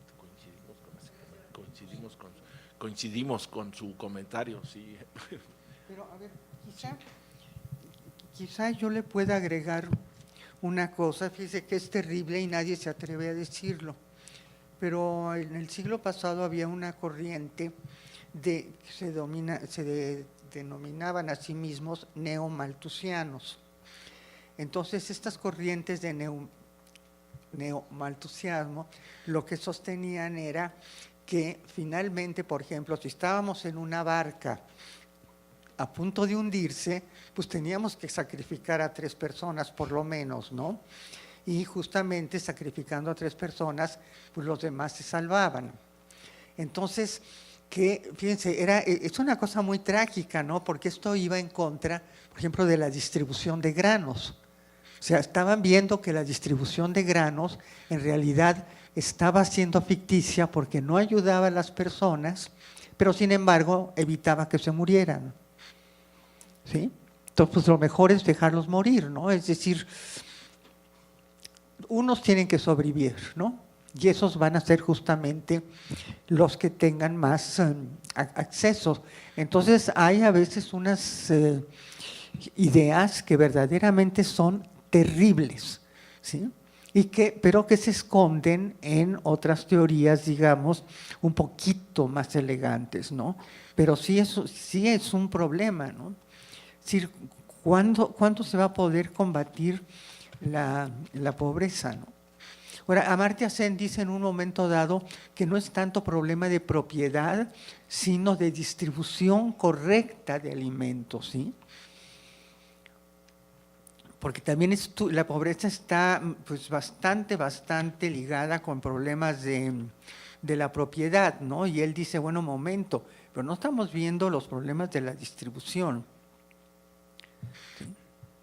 Y luego hay cosas, nada más esto y ya me callo, es que a mí me encantan, vaya, no sé, me parecen tremendos. No sé si se me va a venir a la mente el nombre de una persona que, si no me equivoco, sí, bueno, no fue él, pero sí le dieron el premio Nobel por su idea de unos bancos que prestaban a personas, ¿cómo se llama? Yunus, no, Yunus apellida, Yunus, ¿sí? Eran, por ejemplo, llegaban con personas y sobre todo mujeres que no tenían absolutamente la posibilidad de hacer nada y les decían, bueno, yo te doy granos de arroz, ¿sí? Entonces las empezaron a empoderar y a ver que podían hacer cosas. Y luego estuvo él muy cerca de Hillary Clinton, cuando Bill Clinton era el presidente, de decir, por ejemplo, pobreza urbana en Chicago, ¿no? Vamos a darles algo que les permita, por ejemplo. Claro, aquí el problema de la pobreza es que está muy ligado a un sistema productivo. Entonces, ¿cómo hacemos para que una persona se incorpore en un sistema productivo? Si no se incorpora a un sistema productivo, pues ya no tenemos como que nada que hacer. Quizá esto es lo que haya que cambiar, ¿sí? Pero es lo que se me ocurre. Sí, hola, buenas tardes. Bueno, un tema que ha salido de manera tangencial, pero que es, a mi criterio, sumamente importante en estos debates que estamos teniendo acá, pues es el tema de la política pública. Creo que la política pública debemos verla en un Estado de Derecho genuino como aquel instrumento capaz de regular y garantizar todos los elementos que está defendiendo este Estado de Derecho que, repito, tiene que ser genuino. La política pública es un organismo vivo y termina etapas, crece, evoluciona, cambia. Y por eso a veces me sonrío un poco cuando veo que hay cierto resquemor cuando se plantea algunas políticas públicas asistencialistas. Yo considero que en algunas etapas en que el fenómeno en estudio está demasiado deteriorado, demasiado debilitado, el Estado, a través de su política pública, tiene que intervenir de manera asistencialista para sacar al fenómeno de esa situación en la que está, tan precaria. Pero, como es un organismo vivo, entonces, una vez superada esta etapa, se consolida y pasa, entonces, a una forma de funcionamiento donde la política pública se vuelve garante de esas libertades ganadas por ese grupo poblacional que estaba en una situación y que ya la ha superado. Y lo que trata de hacer entonces es no revertir esa situación e irlos transitando a esta sociedad a través de políticas públicas efectivas al estado donde queremos llevarlas, ¿no? Entonces, por eso digo que no voy a hablar de asistencialismo, los ismos siempre terminan siendo como feos, entonces los istas quedan mejor. Las políticas asistencialistas sí tenemos que darles una oportunidad, porque en las condiciones del México de hoy necesitamos políticas asistencialistas. Y hay que llevar todos estos debates tan profundos que se están teniendo ahora acá a nuestra realidad. O sea, ¿qué México queremos construir? ¿Hacia dónde vamos? ¿Cuál es la situación hoy actual de México? ¿Cómo podemos trabajarla? En marco teórico, toda esta reflexión que estamos haciendo es muy positiva y necesaria. Y esa es como la superestructura que va a sostener todo el andamiaje que está debajo. Y el andamiaje que está debajo se acciona a través de ¿qué? De mecanismos. Y estos mecanismos son políticas públicas efectivas en un Estado de derecho genuino. Si no lo tomamos así, pues a veces va a quedar en el debate. Las instituciones. El papel de las instituciones, que lo quería plantear desde martes y se me fue por otras cosas, considero que sería importante abrir un espacio, dado que este seminario, que felicito y agradezco la oportunidad de estar acá, está en marcha, y es ¿por qué a veces le tenemos miedo a las instituciones, ¿no? Cuando hay mucha literatura que demuestra que no el institucionalismo, pero sí las instituciones garantizan y apoyan y crean un vínculo muy importante entre el Estado de Derecho genuino, la política pública y esa situación meso, podríamos llamar en este sentido, que es el papel de la institución, que ampara y regula y fiscaliza un poco el accionar de la política pública. Eso era lo que quería decir. Gracias. Claro, sí, con esas condiciones es en las que tendría que instrumentarse precisamente una política de renta básica, con la responsabilidad institucional para generar responsabilidad ciudadana, en el sentido de que partimos de la idea de que, como decía Paulette, hay que llevarlos a la situación de enseñarlos a pescar, es decir, hay que partir de la idea de que el piso de pobreza está a tal grado que no se pueden eliminar las políticas de asistencialismo, no se pueden eliminar. En ese sentido, tengo optimismo de que la presente administración lo está haciendo con la idea de que se forma un flujo de recursos que irrigue a las juventudes de los segmentos sociales marginados, con la idea de sacarlos de la necesidad básica para que estén en condiciones de activar una respuesta social de responsabilidad y que no sean fruto de los grupos de delincuencia, que es lo que precisamente hace que el país haya perdido el tejido social y que haya caído en esos espacios de violencia a las cuales el Estado tampoco está en posibilidades de responder. En ese sentido, yo creo que si hay instituciones en México que lo puedan hacer, sí está el país en ese sentido para reactivar, reocupar el Estado, el papel que perdió desde los años 80. En ese sentido, creo que quiero ser optimista, vamos por el buen camino.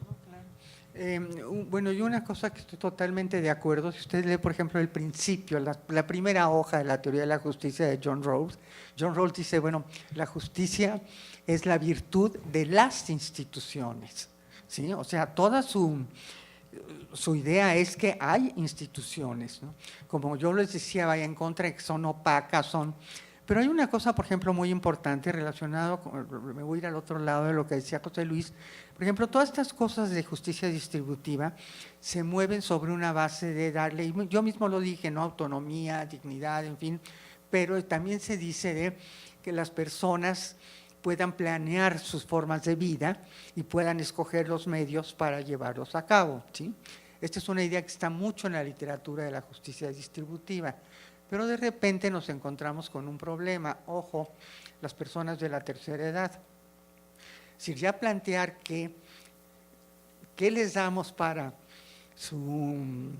digamos, ya casi no están en condiciones de planear, ¿no?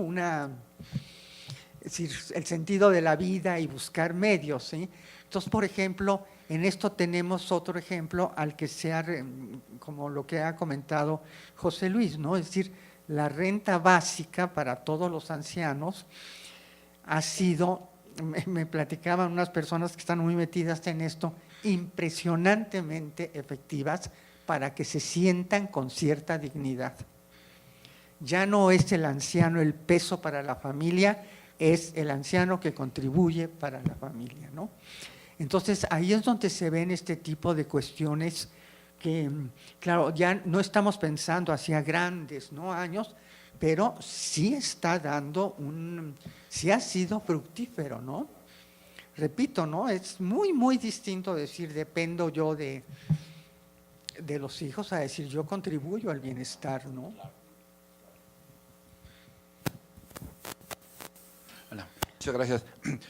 La primera pregunta que tengo es, básicamente, si no podría el liberalismo extremo reunirse con la renta básica, en el sentido de que, ¿qué pasaría si lo que hace el Estado es recauda, da seguridad, y el resto de la recaudación lo da directamente a las personas, ya sea en forma de vouchers o de dinero, en forma de renta básica? O sea, lo que quiero decir es, ya no habría una Secretaría de Educación, sino fundamentalmente el Estado en su expresión minimalista, que es un poco lo que el liberalismo dice, pero al final de cuentas, y el resto de la recaudación, mandarlo hacia la gente. No sé si es un ejercicio, digamos, un poco extremo.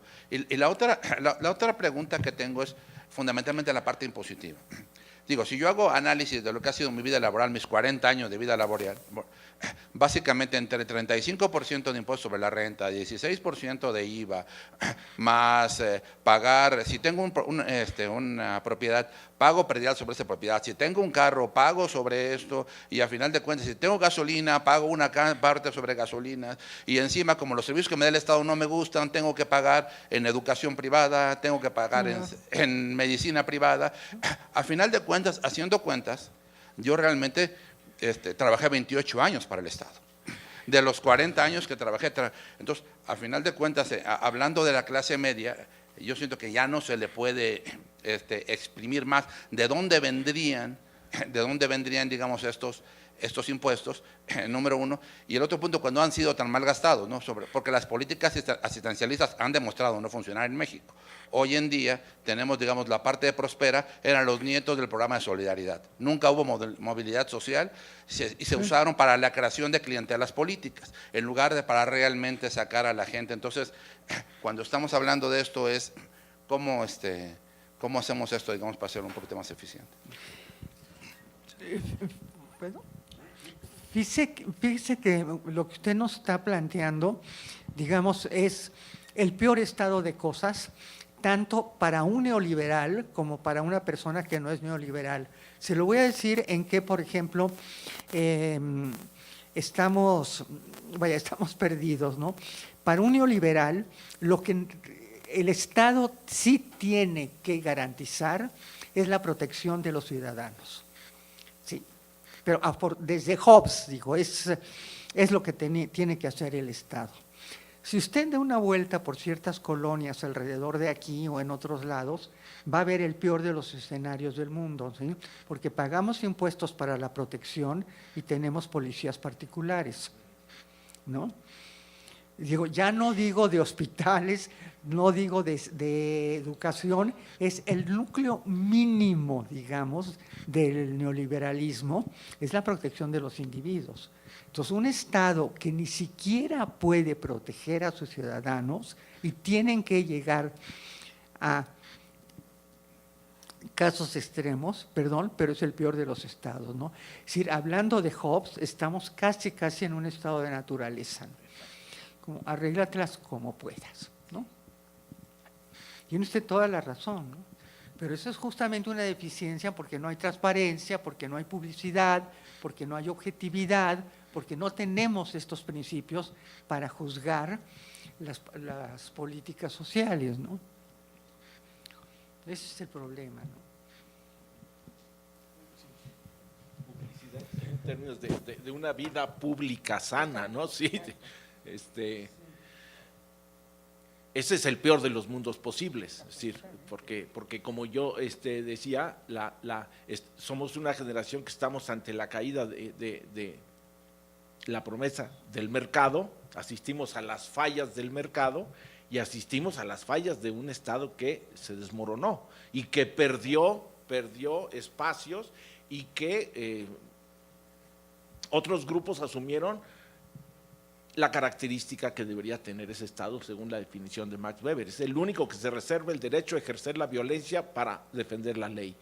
Resulta que el Estado se retira y surgen grupos que le hacen competencia y que inciden pues en la inseguridad en la que está metido el país en un callejón sin salida, ¿no?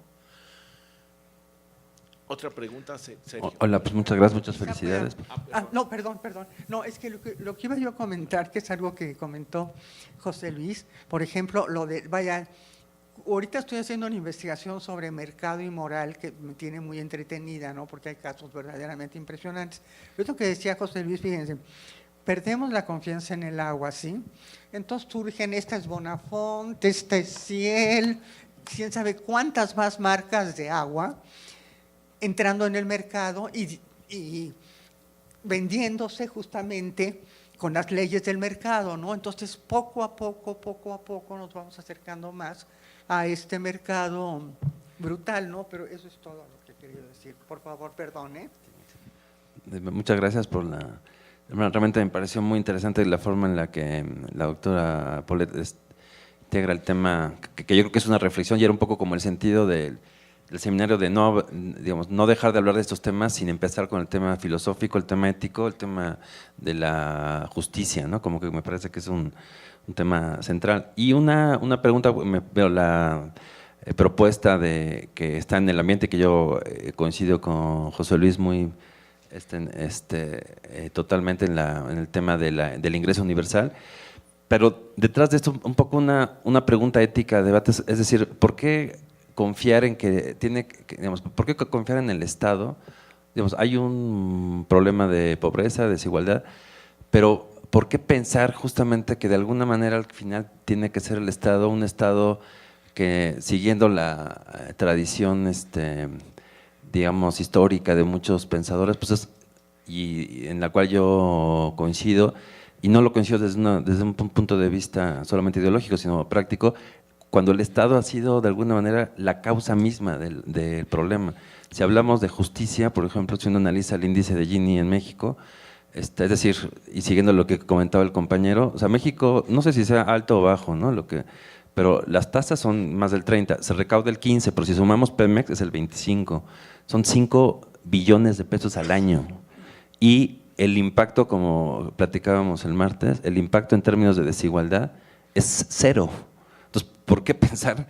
Es decir, yo lo que diría es, éticamente lo que hay que hacer es hacer más, es un tema de debate obviamente, ¿no? Entonces es más teletones, porque por lo menos ahí hay 5, y yo sí los conozco, hay 10 teletones que están funcionando. Yo lo que veo es que aquí hemos pagado impuestos como locos y los datos objetivos crudos es que no había una redistribución. Es más, es mejor de que haya paraísos fiscales, porque por lo menos ahí hay una riqueza que en algún momento se usará. No, sí, porque los datos, es un tema así un poco como intenta crear un poco esa polémica, cuando además en México los instrumentos, además, no solo en México, yo creo que incluso el concepto de ayuda a los pobres y ha sido el gran negocio de los ricos, ¿no? Es decir, en el Estado, el Estado tiene que justificar un gasto de 5 billones porque tiene que ayudar a algunos pobres, pero en realidad los beneficiados de ese gasto, todos, es más, yo les diría que de la lista de Forbes de 24 que hay en México, todos y absolutamente todos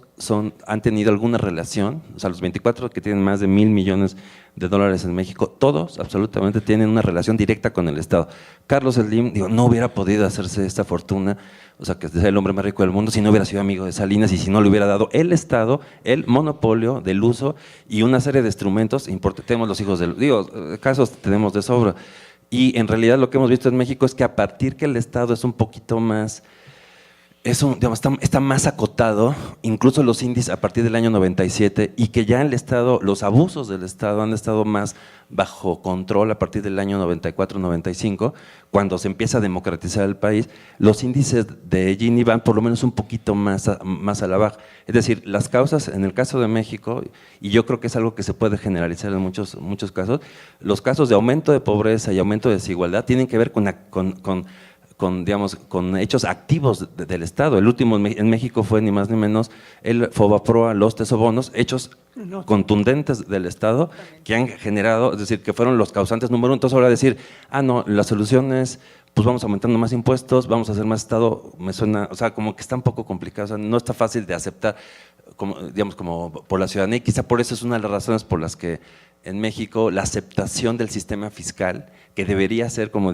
comenta la doctora, algo normal y algo deseable, es muy baja, porque sabemos que ese es un dinero que no sabemos en dónde acaba, porque es un hecho, no es una percepción falsa, es una realidad, es decir, pues se gasta y se gasta un dineral y al final no está claro cómo me lo regresan, ¿no? Sí. Muchas gracias. Vaya, yo le doy absolutamente la razón en que quizá lo otro funcione mejor, ¿no? Sí, pero yo creo que una de las cosas que hay que comentar, lo que decía la compañera, que está muy ligado a ese problema, es la absoluta carencia de legalidad, ¿no? Es decir, si yo descubro que hay un gobernador que está robando, o sea, 10 pesos, ¿sí?, que estaban destinados a aspirinas, a la cárcel, ¿me entiende? A la cárcel porque están utilizando recursos públicos de una manera ilegal. Entonces, creo que aquí el problema es que tenemos que refundar una cosa, vaya, a través de nuestras instituciones, pero refundar el Estado de Derecho, que no ha funcionado. Entonces, por eso las cosas que oímos que verdaderamente no damos crédito, ¿sí? Entonces, eso del agua, de dar agua en lugar de quimioterapia, vaya, son casos que no sé, que no sabemos ni siquiera cómo juzgarlas, vaya, ¿no? Claro, si usted me dice, claro, es mejor el Teletón, ¿no? Pero porque pueden funcionar con sus propias reglas, y nadie se mete con él, en fin. Pero, por ejemplo, la salud en este caso es un derecho constitucional. Entonces no puede ser que se elijan solo a las personas que son los que cubren, los que tienen las necesidades que cubre el Teletón, ¿sí? Entonces, lo que urge es revivir este Estado de Derecho, ¿no? Porque de veras, vaya, todos lo vivimos el sexenio pasado, ¿no? Fue una corrupción a un grado que no podemos ni pensar, ¿no? Ni pensar así que podía haber sido. Bueno, todavía tenemos casos, ¿no? Digo, no sé, no quiero decir nombres, pero digamos, lo que se gastó en esta campaña con un nombre muy elegante, ¿no? Contra la pobreza, ¿sí? ¿Cómo se llamaba? No, una cosa que fue justamente hizo Rosario Robles, ¿no? La cruzada en contra del hambre, que hasta hizo unas declaraciones que con la cruzada los mexicanos habían crecido 1 centímetro más, ¿se acuerdan? Que todo el mundo bueno, estamos haciendo basquetbolistas a morir, ¿no? Pero verás, ¿quién sabe qué pasó quién se benefició? ¿Mandé? Bueno, exacto, ¿no? Y no hay ningún elemento que la traiga, no sé, digo, a mí, por ejemplo, ya hasta me causa repulsión ver los periódicos, ¿no? La señora Duarte en un lugar maravilloso de Londres, ¿no? Bueno, ¿para qué no los ponen en lugar de decir, vamos por ella, ¿no? ¿Qué nos importa en dónde viva? Que vayan por ella, ¿no?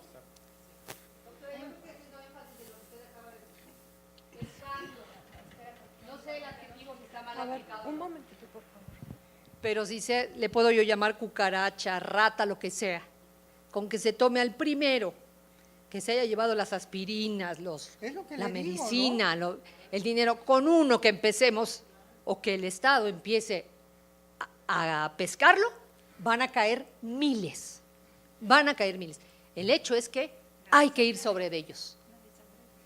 Pues sí, por eso, el problema es fortalecer el Estado de Derecho, ¿no?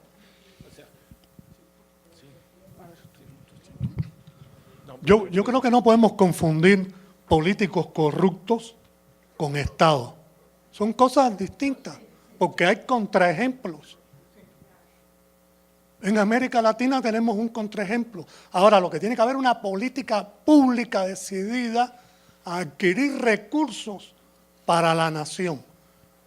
No voy a decir, o sí lo voy a decir, pero no es la mejor palabra, voy después decir otra. de aquellas transnacionales que saquean los recursos de nuestras naciones. No, voy a emplear un término menos político. De aquellas transnacionales que obtienen súper recontraganancias de la riqueza, de la extracción de la riqueza de nuestras naciones. Porque si somos los más ricos, estamos entre las regiones más ricas del mundo, pues somos los más pobres del mundo. Tiene que ver mucho la corrupción, pero el Estado es el que puede redistribuir. Porque hay estados de políticos que pudieran estar clasificados como populistas que simplemente llamaron a las transnacionales: no te vamos a exigir lo que nos tienes que pagar por ley, sino a partir de ahora.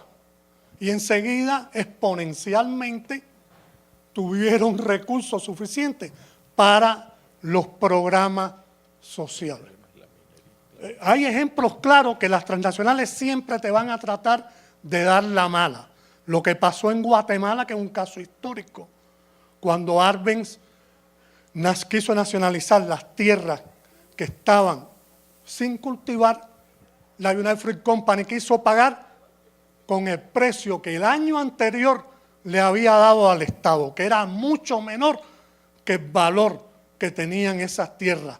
Cuando el gobierno de Arbenz, que quiso aplicar una simple reforma agraria para un Estado capitalista, simplemente tuvo la confrontación con esta transnacional porque era mentira la declaración de impuestos que hacían estas transnacionales.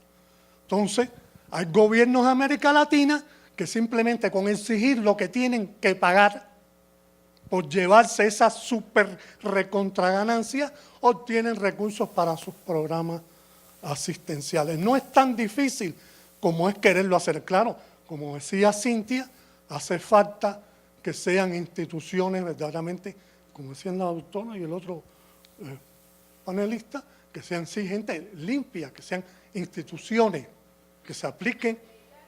Algo muy bueno que tiene el sistema político norteamericano, un sistema de check and balance justo, que busque un equilibrio. Pero no se puede dejar todo al mercado porque es lo que tenemos.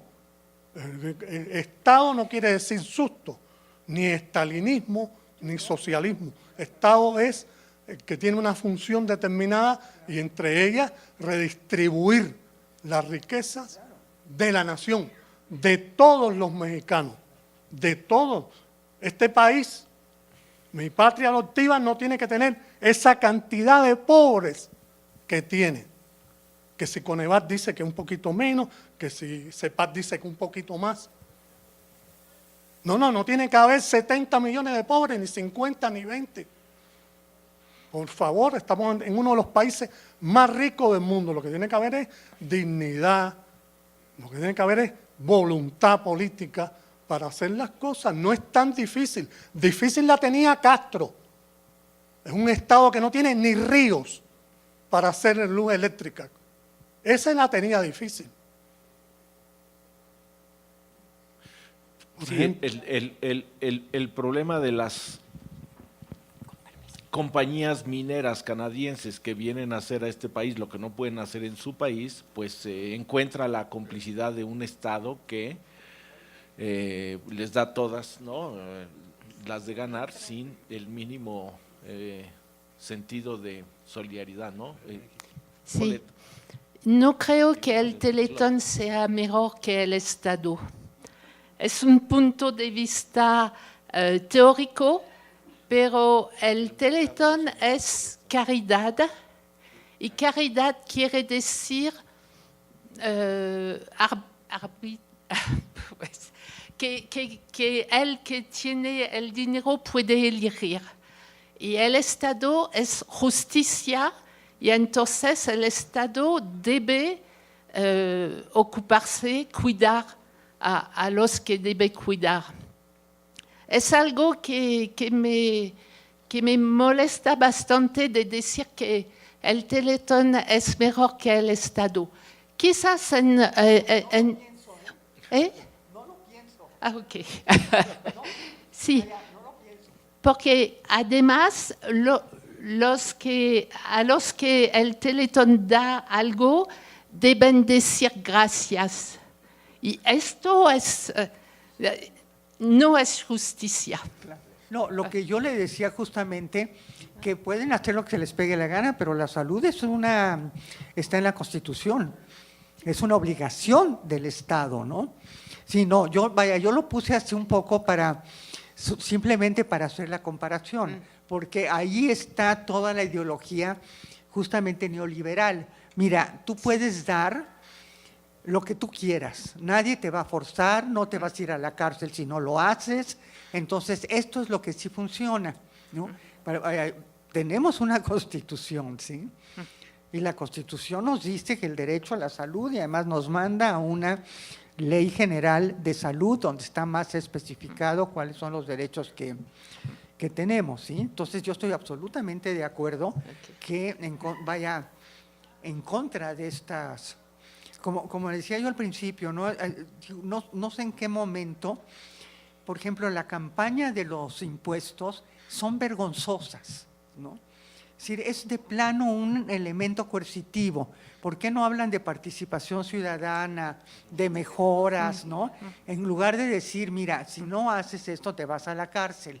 No se trata de eso, se trata de que seamos justamente conscientes, ¿sí? Que es... Vaya, como que no tenemos una comunidad ciudadana, ¿no? Que podamos decir, bueno, ok, mis impuestos sí están, ¿no? Y no se van justamente a Fobaproa, ¿no? Sí, y yo vengo de un país donde el impuesto es bien recaudado, pero la mitad de la población no paga impuesto por el reglamento. Y entonces ahora que hay muchos debates, la idea que todo el mundo debe pagar impuestos en Francia es una idea que sí se escucha mucho.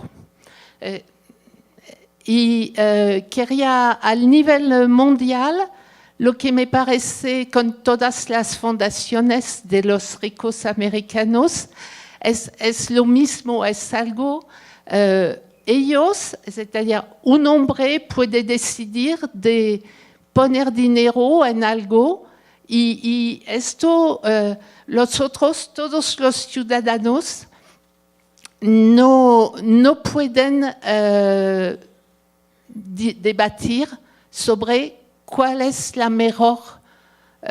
mejor gasto para todo el país. Esto es lo mismo, me parece. Mira. Ahora, lo que también pasa que justamente su país es el mismo país de mi padre, aunque no lo parezca, pero fíjense que ahí estamos hablando de una sociedad civil, digamos, durísima, ¿no? Yo me acuerdo cuando había elecciones en Francia, haber leído en The Economist un artículo que decía Francia necesita una señora Thatcher, ¿no? Porque, claro, digamos, a los mineros la señora Thatcher los dejó, pero fatal, ¿no? En cambio, en Francia la sociedad civil es muy, muy dura, ¿no? Y muy fuerte y muy exigente. Aquí, por eso decía yo, nos falta este concepto de ciudadanía y de exigencia ciudadana, ¿no? ¿Sí? Ahora, Europa también se está transformando muchísimo, no sé si está de acuerdo conmigo, ¿no? Justamente por todo el problema de la migración, ¿no? Pero bueno.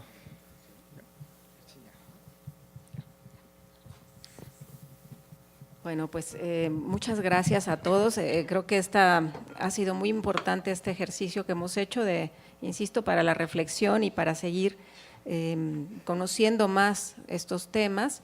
Esperemos que se repita, ¿verdad? Lo podríamos hacer ya algo permanente que se hiciera, no sé si 2 veces al año, porque me parece de verdad un ejercicio necesario, ¿verdad? Y bueno, pues les agradezco mucho a todos su presencia y sobre todo a nuestros ponentes de hoy, sus conferencias tan interesantes Y bueno, pues seguimos viéndonos aquí en el CEPE, en los eventos que organizamos, en las clases, y muchas gracias a todos.